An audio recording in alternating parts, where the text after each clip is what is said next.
here in beautiful Bend, where the real estate is pretty high.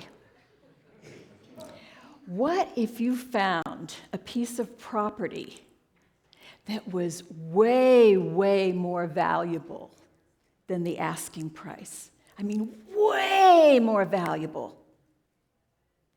Would you be tempted to take your investments and go buy that place? It would be tempting, wouldn't it? Because you would know that it had real value, that it had somehow been overlooked, but it was a treasure, and it could make you wealthy. In the gospel, Jesus tells a story about that. Jesus was big on stories because he was speaking to an illiterate crowd. And all people like stories, but people who are illiterate can't read. They can't learn any other way. They have to hear it. So he would tell in story form. And he said, there was this man who found out about a treasure that was buried in a field. And when he found that out, he went and he sold everything that he had and bought that field. This is not just a story, it's a mystical truth. The treasure in the field is not in a piece of real estate, unless you happen to find oil there, I guess. But it's really, we're talking about the field, the energetic field of consciousness, from which comes forth everything that is. That's what the field is. And when we are tuned into that field, that's where our treasure is. But when we are in a place of, I still haven't found what I'm looking for, it's out there. I know I could get it, whatever that this is, whether it's health or money or relationship or the perfect house or the perfect vacation, whatever this is that we long for, that we still can't be satisfied. It's because we're looking in the wrong place. It would be like looking at these slides and saying, but the treasure, it's right there. If only I could get it. Well, if that was your treasure, the only way you're going to get it is back there in the AV booth where it's on a slide, being projected out here. So all of the good that we see all around us, that good is a mirror of what is within, where we are a portal of the consciousness. The Hindu tradition and the Buddha tradition talk about Indra's net. I don't know if you've ever heard of that. I just love the picture of it. The story is that somebody had put this net over the palace, but they teach it as a metaphor for the field of consciousness. And if you picture this net or picture a spider's web, that kind of thing, at every juncture there is a jewel. And it's infinite, so it stretches out forever. And every jewel, if you look in the jewel, it is reflecting all of the other jewels. It's infinite. And we are each jewels in Indra's net. We are a reflection of all the good there is. So the most important thing we can do is recognize that truth about who we are. This is the first and second principle of unity. The first one being It's all the I am. There's nothing else. And the second principle is like, well, duh, then I'm that, because that's all there is. Yeah, but that's a very different message than most of us grew up with. You know, whether it was in a church where you were taught that you were sinners, or it was, you know, after you did some really stupid thing and your parents said, "You're so bad." I mean, there was a time when people said that to their children. And some of us were those children. And we got the idea that we could be bad, but that's a logical impossibility when all there is good. Now, are there things out there in that funhouse that we look at and say, ugh, oh yeah, quite a few. But if we put our attention on the distortions in the funhouse, in those mirrors, we are looking in the wrong place. And the more we look at that, the more we'll see that. And so we need to take our attention, hard as it may be, because for some reason, all of us humans like looking at yucky stuff. It's fascinating. Like, how could they be doing that? Is the thought that goes through. Haven't you had that thought? Can you think of anybody doing anything that you're thinking, huh? How could they be doing that? And so we're just caught in this focus of, which is not joyful. Fascinating, yes. Joyful, no. We are not focusing on the treasure in the field. And that's our job. We are here to focus on the good and bring it forth. When the man sold everything, in other words, he stopped paying attention to all that other stuff, and he brought his attention to the treasure in the field, he probably didn't keep it in the dirt. He probably dug it up. And that's what we're to do. We focus on that treasure and we bring it forth. We bring it forth so that everyone can enjoy, because it's unlimited. Like Indra's net, it extends everywhere. Everywhere.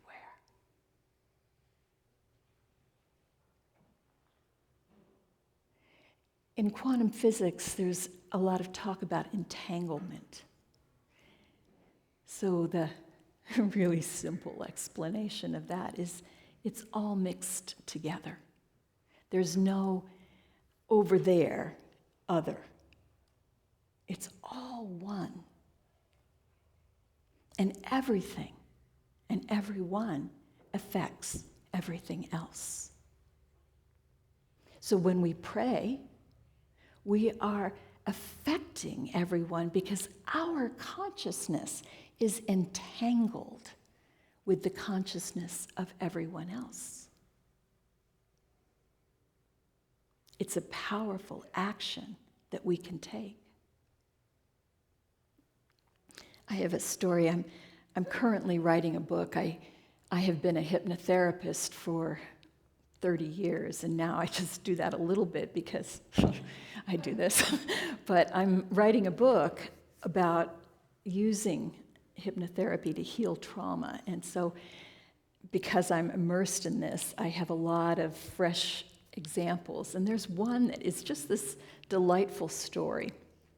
There was a woman who she'd had a very difficult first birth experience with her older son, and she was pregnant again and was very concerned that she was going to have another terrible experience. And what she wanted was to have a home birth that was easy. And she had a lot of trauma in her background that was entangling this whole situation. So we did all this work for quite some time. And in the work, she kept envisioning this healing egg. So, and she's an artist who does, big sculptural things. And so she's picturing this big egg. And in hypnosis, she would climb into the egg. And she would be in there, and she would be just nestled, and she could imagine the soft music and the heartbeat, and it was this wonderful healing egg. And it doesn't necessarily translate to how it might be if it was a physical reality, but in hypnotherapy, your imagination is off the leash and anything can happen. And you can completely unite with this state of infinite being. And so she was in there and she was feeling all this love and all this healing, and it was great, and she had a wonderful childbirth at home. The little boy that she gave birth to at home turns out to be obsessed with eggs. He collects egg-shaped stones. Every room in the house, there are egg collections all over. How does that happen? It's extraordinary, yes. Thank you.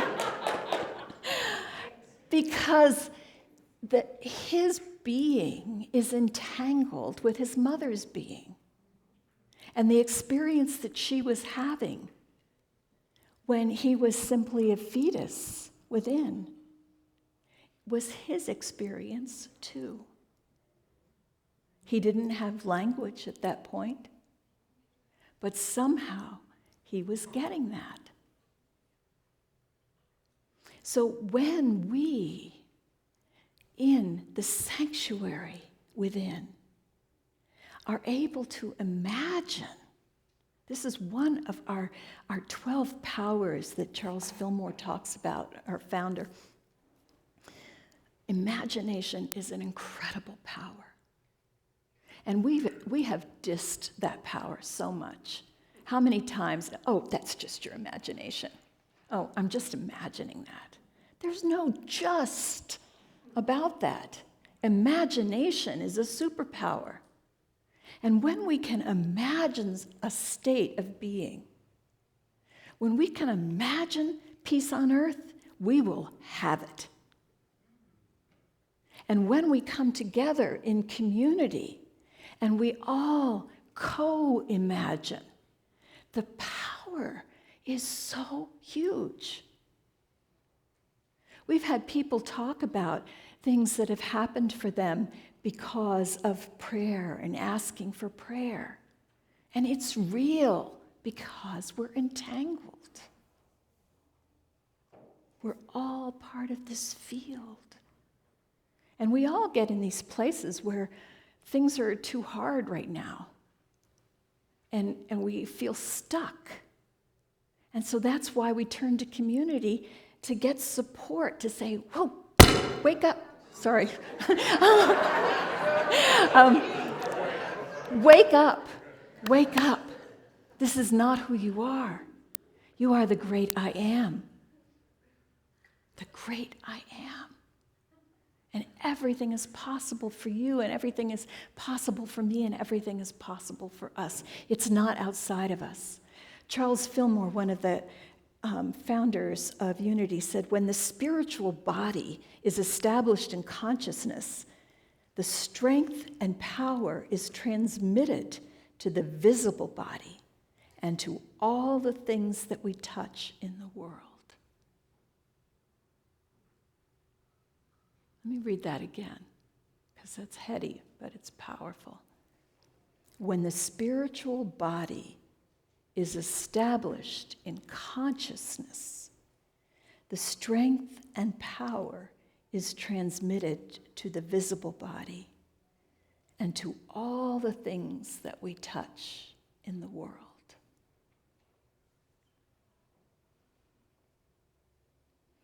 Eric Butterworth was a Unity minister he's written so many books. He was really quite an integral part of the Unity movement. And he said, I am an integral part of the universe, a dynamic center of it.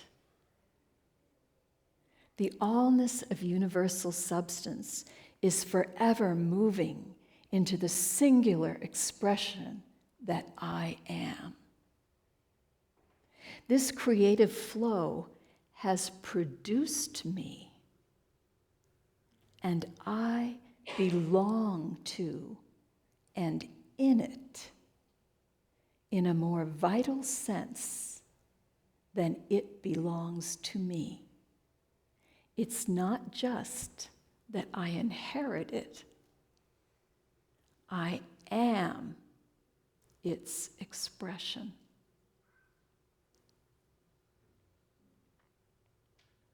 Let me read that one more time too, because it's harder to take it in auditorially, at least for me, because I'm visual.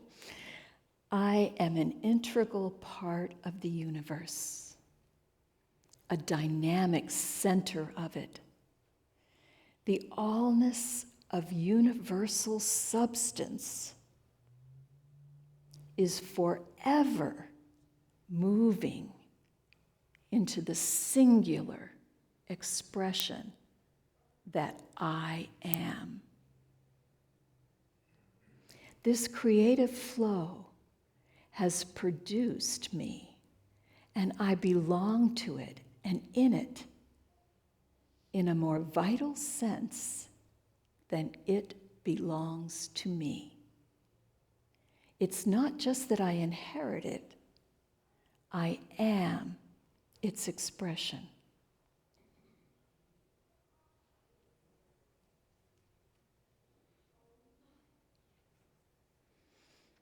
Master Eckhart, who was he was a mystic from the Catholic tradition in the Middle Ages sometime, I don't know which century, but he said, the universe rents space from me. Oceans are drawn from my well. Picture that for a minute.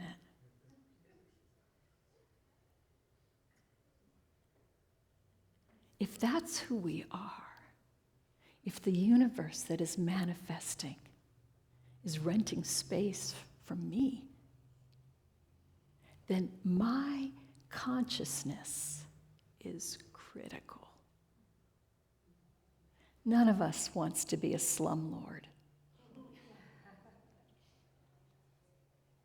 We want to have the most high-end 5-star Airbnb that's out there,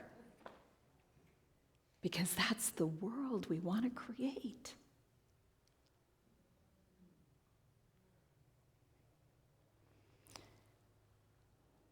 Here's another quote.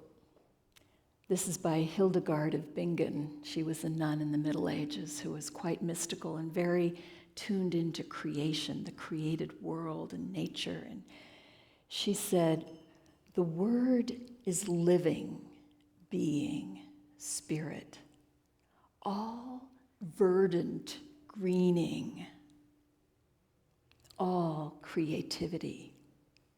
This word manifests itself in every creature.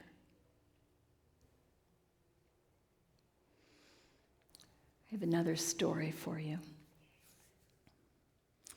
There was a woman that came to see me she just was frustrated. She couldn't manifest anything in the career area.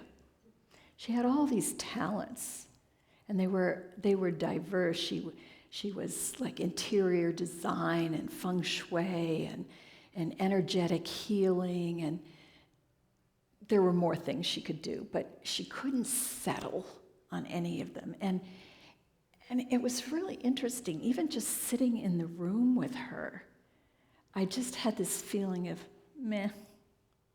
There was just no energy to her. And she needed to make money, and she was frustrated about that, but she couldn't give herself to anything. And so as we explored in hypnotherapy, what came to light was that in the womb, as she was growing, she didn't really want to be born. And she was kind of sitting there in the womb.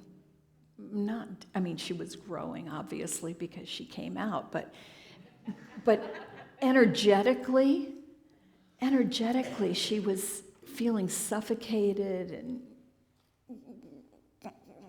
trapped, and she didn't feel like she had room to be.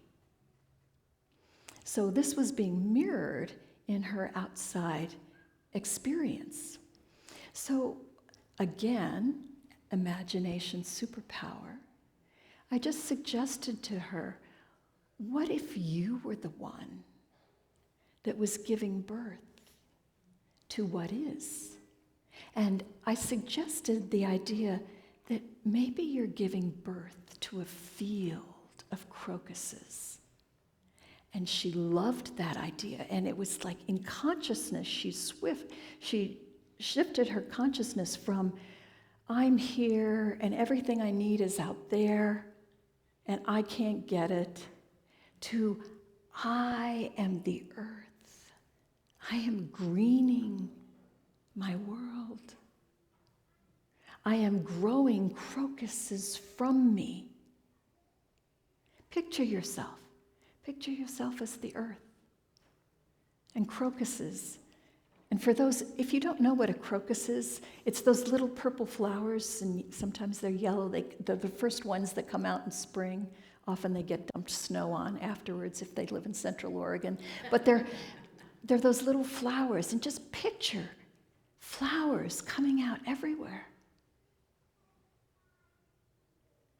It was a total shift for her. I wrote down the words. I asked her, who are you? And she said, I'm not my chattering self. I'm love. I'm creation. I can create whatever I want. I'm not alone. Everything is a gift, and there is a gift in everything. I birth hope.